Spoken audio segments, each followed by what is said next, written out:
दोनों घर में शादी की तैयारियां होने लगती हैं। एक दिन बबीता खाना बना रही थी, तभी कुसुम वहां आती है और कहती है। भाभी जल्दी करो, मुझे कॉलेज के लिए देर हो रही है और भैया भी ऑफिस के लिए लेट हो रहे हैं।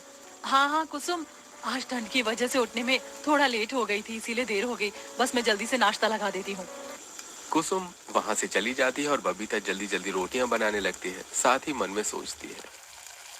कुछ दिनों में देवरानी जी भी आ जाएंगी, हम दोनों साथ मिलकर काम करेंगे और फिर काम में देर भी नहीं होगी। बबीता जल्दी जल्दी रोटियां बना लेती है और सभी के लिए डाइनिंग टेबल पर नाश्ता लगा देती है। सभी लोग नाश्ता करते हैं और फिर हिमेश और करण टिफिन लेकर वापस ऑफिस चले जाते हैं और कुसुम कॉलेज चली जाती है। ऐसे ही कुछ दिन और बीत जाते हैं और करण की चेतना के साथ धूमधाम से शादी हो जाती है। गृह प्रवेश के बाद सभी लोग हॉल में बैठकर चेतना से बातें कर रहे थे, तभी रंजना कहती है।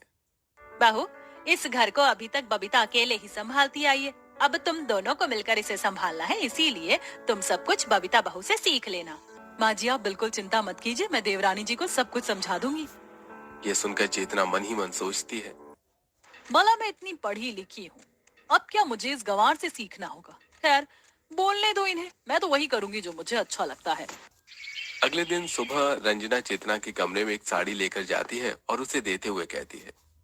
बहू मैं तेरे लिए साड़ी लेकर आई हूँ, इसे पहनकर जल्दी से तैयार होकर रसोई में चली जाओ और सभी के लिए खाना बना ले। और हाँ, साथ में कुछ मीठा जरूर लेना। जी माँ जी। ऐसा कहकर चेतना साड़ी ले लेती है और अपनी सास के कमरे से जाने के बाद चेतना साड़ी को बेड पर फेंकते हुए अपने आप से कहती है। अब क्या मैं उस अनपढ़ गंवार की तरह साड़ी पहनकर रहूंगी? My foot. अब चेतना एक मॉडर्न वन पीस पहनकर तैयार हो जाती है और फिर रसोई में जाती है तो देखती है कि उसकी जेठानी चाय बना रही थी। उसे देखकर चेतना मन में सोचती है।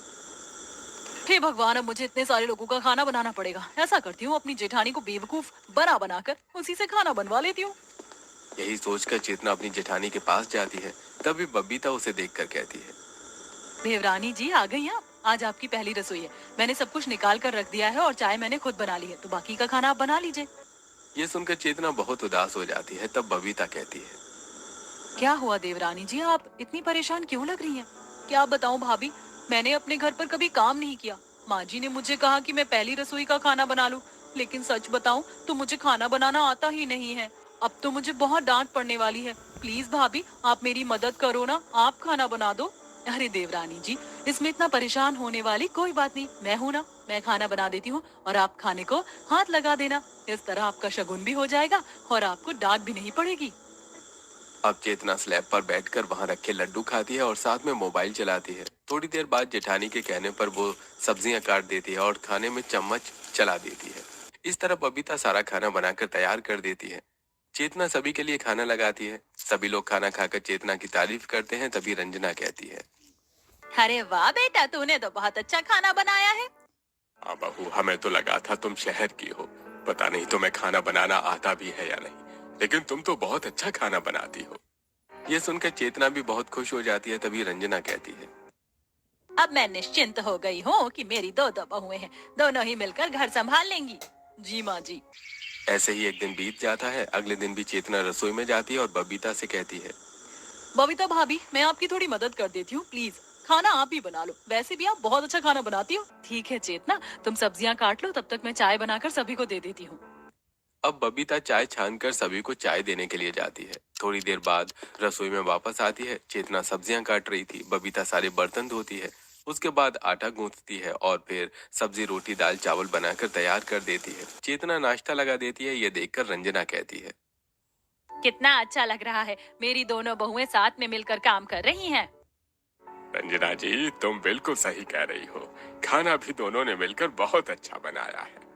और इस तरह सभी लोग तारीफ करते हुए खाना खा लेते हैं। ऐसे ही कुछ दिन बीत जाते हैं। एक दिन चेतना रात को करण से कहती है। करण, कल से मेरी छुट्टियां खत्म हो रही है और मुझे ऑफिस ज्वाइन करना है। तुमने माँ जी और बाकी लोगों को बता दिया है ना कि मैं कल से ऑफिस ज्वाइन करूंगी? नहीं चेतना, घर में इतनी खुशी का माहौल था, इसलिए मैंने बताना ठीक नहीं समझा। कल तुम तैयार हो जाना, मैं सबको बता दूंगा। अब दोनों सो जाते हैं। अगले दिन चेतना सुबह उठकर ऑफिस के लिए तैयार हो जाती है। इधर चेतना को रसोई में न देखकर रंजना बबीता से कहती है। क्या बात है बबीता बहू, आज चेतना बहू रसोई में नहीं आई, उसकी तबीयत तो ठीक है ना? हाँ माँ जी, मैं भी यही सोच रही थी, रोज तो आ जाती है, आज नहीं आई। ऐसा करती हूँ, मैं जाकर देखती हूँ। तभी वहां पर चेतना ऑफिस की ड्रेस में रेडी होकर आ जाती है और कहती है, माँ जी मुझे कुछ नहीं हुआ, बल्कि अब मेरी छुट्टियाँ खत्म हो गई हैं और आज से मैं ऑफिस ज्वाइन कर रही हूँ। ये सुनकर रंजना और बबीता दोनों चौंक जाती है। तब रंजना कहती है, बहू तुमने तो हमें बताया ही नहीं था कि तुम शादी के बाद भी जॉब करोगी। माँ जी करण को सब कुछ पता है। करण ने